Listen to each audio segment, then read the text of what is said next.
So I'll start my talk with a little bit about what I'm going to talk about. I'll tell you a little bit about me, about Tulip and what we do. I'll talk about the service, the way we used to do it, the new way we do it, and the really great way we do it. So I am Bill Vandenberk. I'm a DevOps engineer with Tulip. I've been with the company since 2013. I'm a coffee nerd. I really like food. I'm an amateur photographer and a cat enthusiast. That is my cat, one of my cats. If you're a dog enthusiast, go check out another talk. I'm kidding, please stay. So Tulip is a mobile application provider. We're focused on empowering store associates. We have apps that look up products, manage customer data. We check out shoppers and message clients. And our clienteling apps help to elevate the in-store experience and drive sales. The service I'm going to talk to you about, we call Image Server. It is a RESTful API. It does uploads and transform and downloads of images for use in the app. It does things like category and product images, customer images. And it's really bursty. So we see uploads happen in bursts overnight, and our traffic patterns are very strange. It's a multi-tenant service, so all of our customers run on this one service that we run. To date, it stores about 6 terabytes of images, so it's not absolutely huge, but it's respectable. It's over about 11 million images and 4.5 nines of availability last year. We see about 15 million requests a day on this service. So most people will recognize the graph on the top here as a normally distributed traffic pattern. This is what most web applications see. On the bottom is the traffic pattern that we see for Image Server. So a little bursty.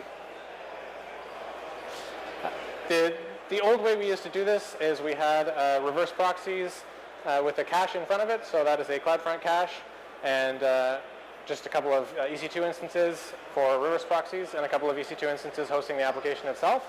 Images are stored in an S3 bucket and the keys are stored in a MySQL database.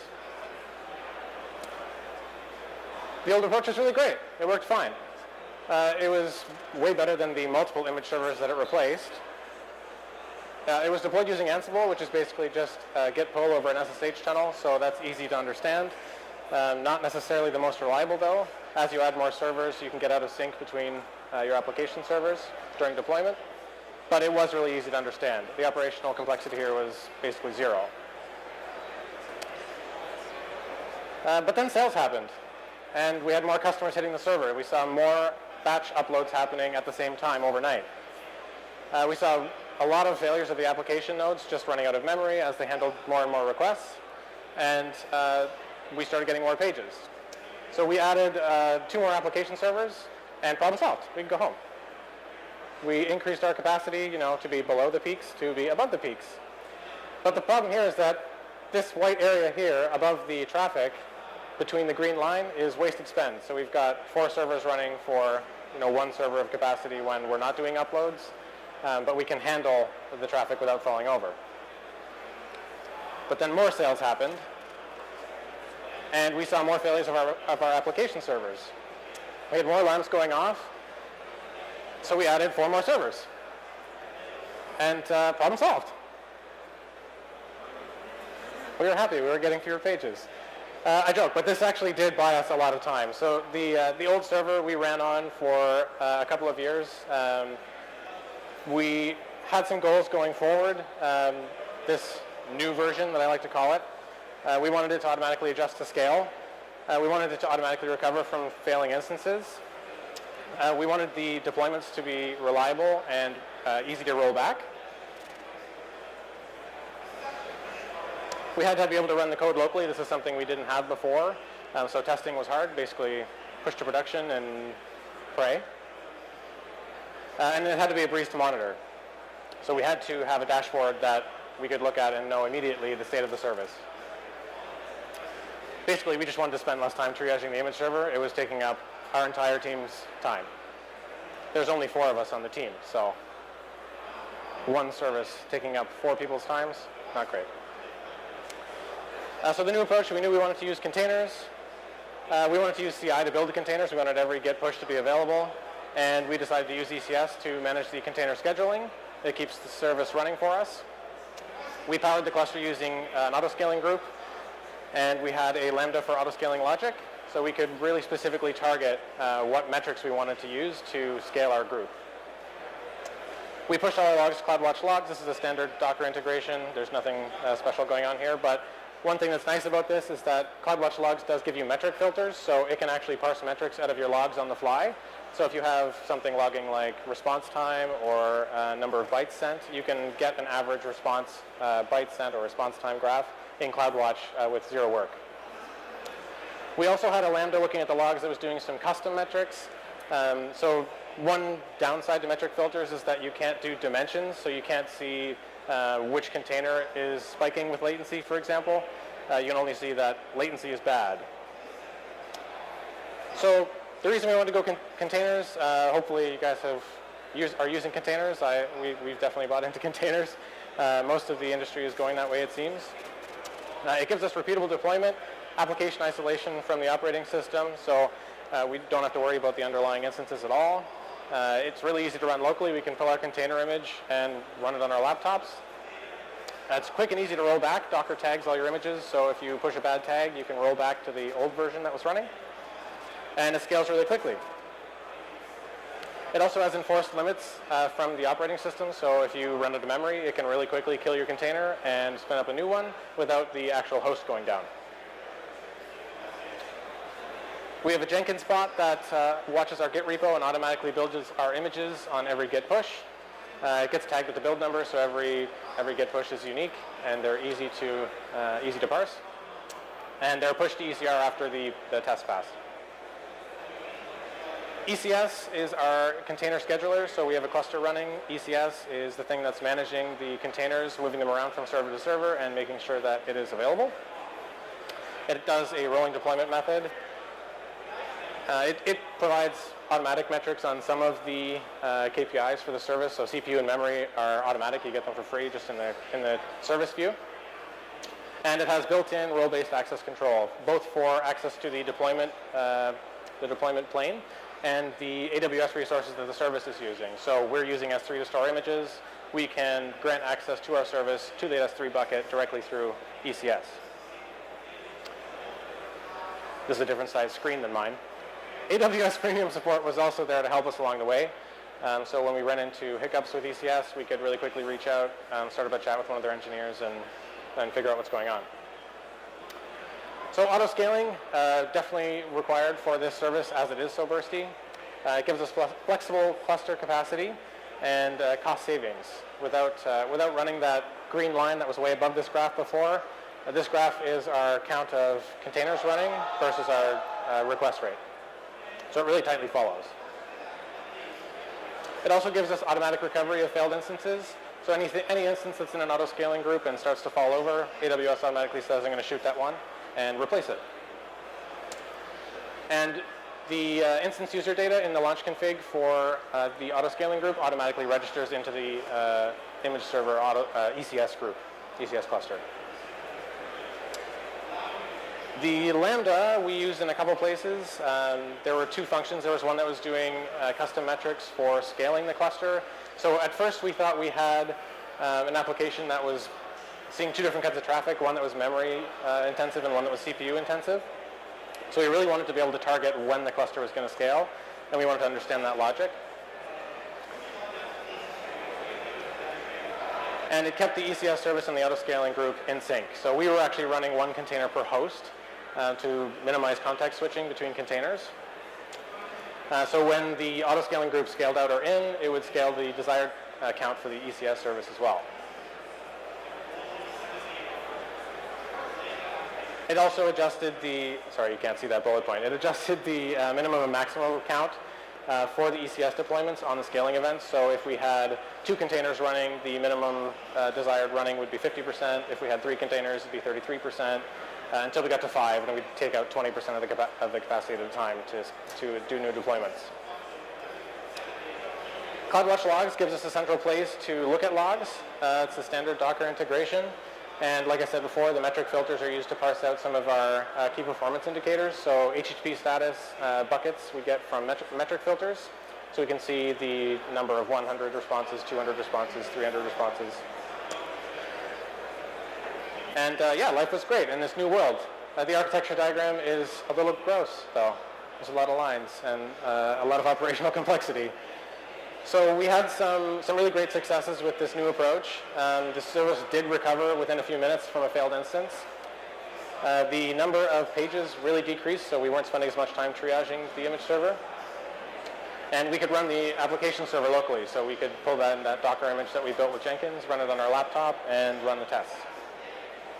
We also had a dashboard that we could really quickly and easily get to that showed a very high view of the service and how it was running. And the logs were all in one place. We could go to our CloudWatch logs page and see logs from every application server that was running, and we could search them. We also had automatic tests on every build.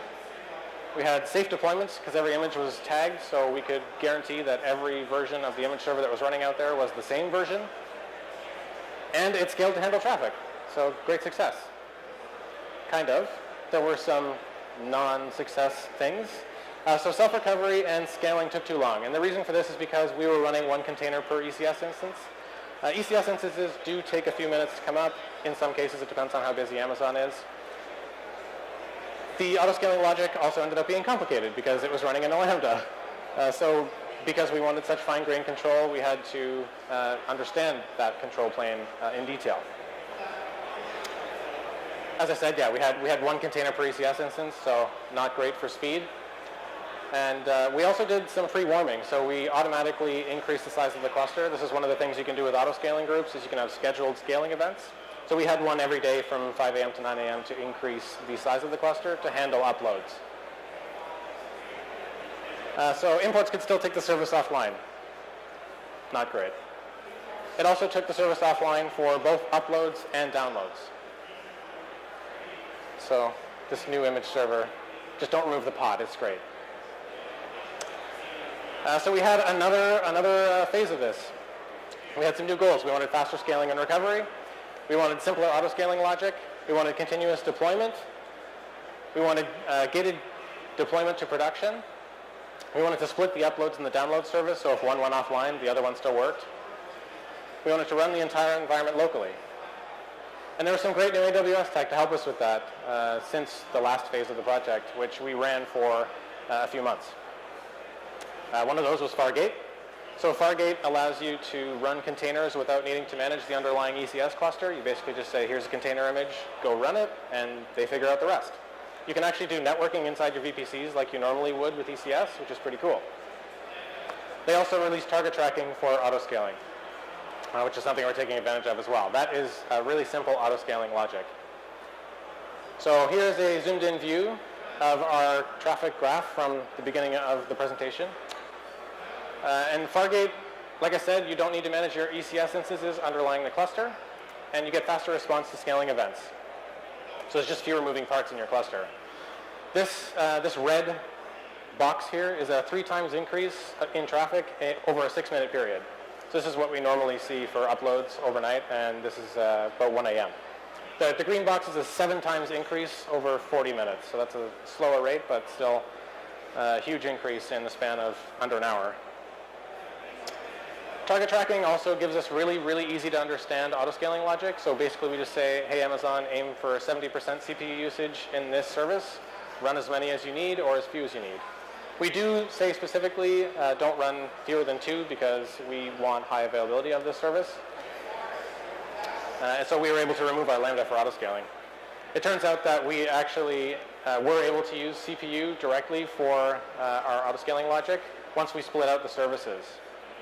So the top graph here is CPU utilization.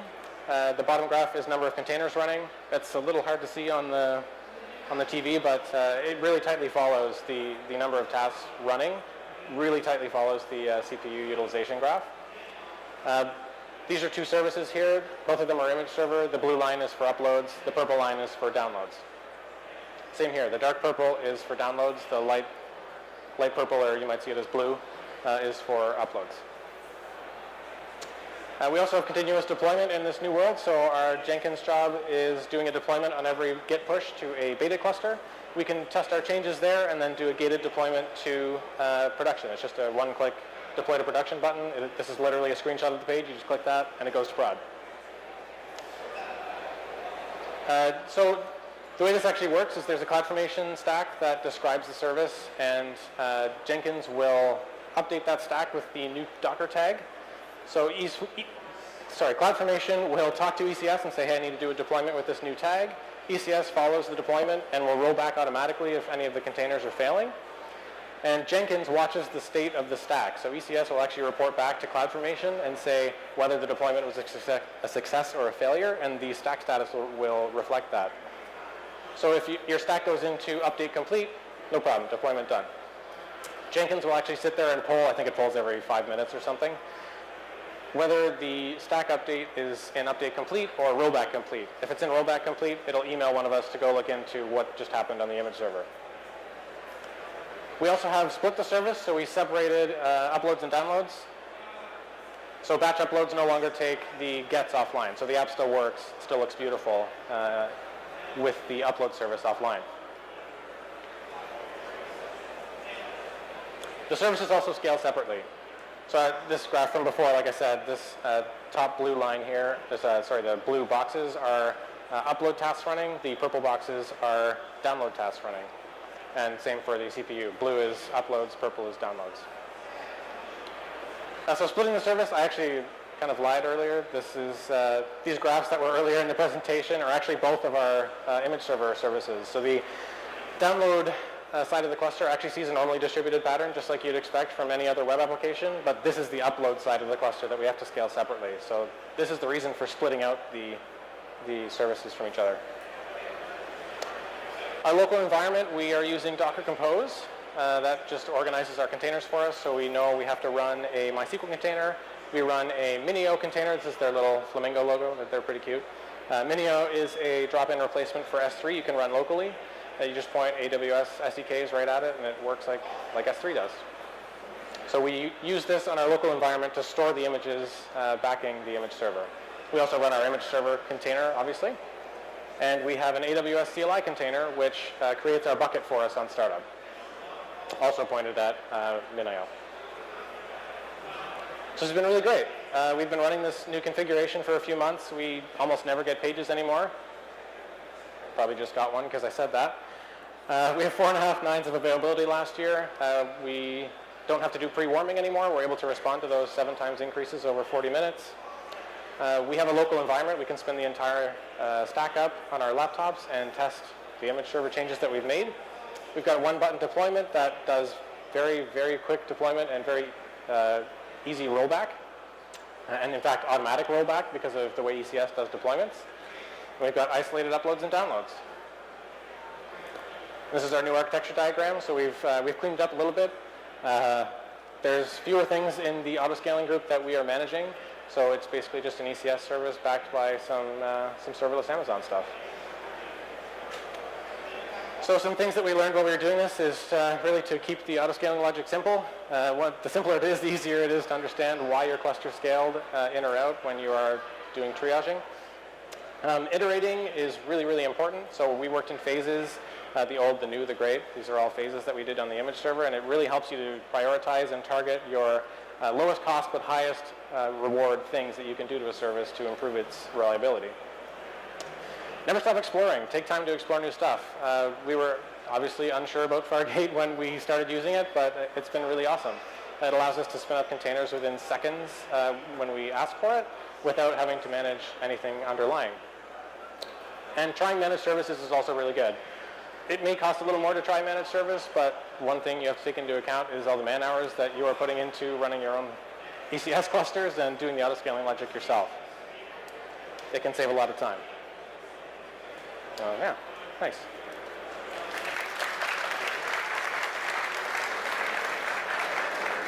Awesome. Thank you very much, Bill. So again, we're going to open the floor to questions for a couple minutes. If you have a question, please raise your hand. I'll bring the microphone to you. Try and keep the question concise, and we'll get through as many as we can in the time we have. Any questions? How do you segregate the upload and the download of the application? How do we scale them? How do we segregate them? So our reverse proxies that are standing out in front are still there. And one of the things, it's actually just an Nginx server. Nginx can actually send to a different upstream based on your request method. So for posts, it's going to one service, and for gets, it's going to another. On the web container or the separate container? Separate containers. So Fargate runs in those two separate services. There's an upload service and a download service. Yeah.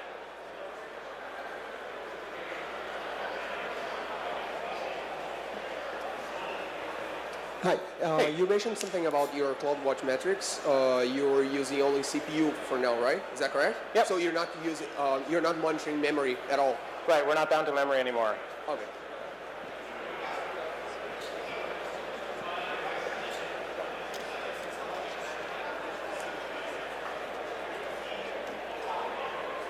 Hey, does Fargate supports anything other than the host level metrics for scaling, like an SQS queue messages? You can scale based on any metric that you have in CloudWatch. Okay. So any CloudWatch metric you can use for scaling, but in terms of like scaling based on host metrics from the actual Fargate hosts, they don't expose that information to you. They manage all that stuff on their own, so they manage the instances for you. There's somebody else in the back there.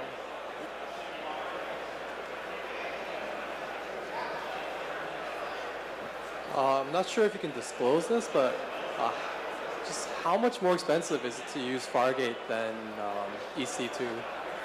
Then EC2? I think the costs are pretty comparable.